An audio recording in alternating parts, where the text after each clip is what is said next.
Packet சமையல் எண்ணெய்க்கான உதவித்தொகையை மீட்டுக்கொள்ளும் திட்டம் ஏதும் அரசாங்கத்திடம் இல்லை என்று பொருளாதார அமைச்சர் ரஃபீசி ரம்லி நேற்று தெளிவுபடுத்தினார்.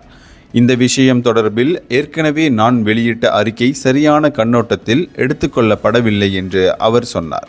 முறைகேடுகளை குறைப்பதற்காக அரசாங்கம் மேற்கொள்ளும் தொடர் முயற்சிகள் பற்றித்தான் அந்த அறிக்கையில் குறிப்பிட்டேன். ஆனால் பாக்கெட் சமையல் எண்ணெய்க்கான உதவித்தொகையை ரத்து செய்வது பற்றி அதில் குறிப்பிடவில்லை.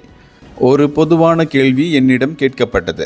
பாக்கெட் சமையல் எண்ணெய் முறைகேடுகள் பற்றி என்ன நடவடிக்கை எடுக்கப்பட்டிருக்கிறது என கேட்கப்பட்டது. ஏதாவது திட்டத்தில் முறைகேடு இருந்தால் அதை மதிப்பீடு செய்ய வேண்டும், அது பற்றி விவாதிக்க வேண்டும் என்று பதிலளித்திருந்தேன். இதைத்தான் நான் கூறினேன். ஆனால் பாக்கெட் சமையல் எண்ணெய்க்கான உதவித்தொகையை ரத்து செய்ய அரசாங்கம் உத்தேசித்திருப்பதாக செய்தி வெளியாகி இருக்கிறது என்று அவர் தெளிவுபடுத்தினார். புத்ராஜயாவில் நேற்று புத்தாக்கம் தொடர்பான ஒரு நிகழ்ச்சியை தொடக்கி வைத்த பின்னர் அவர் இதனை நிருபர்களிடம் தெரிவித்தார். இந்தியர்களின் இதய குரல் மக்களோசை.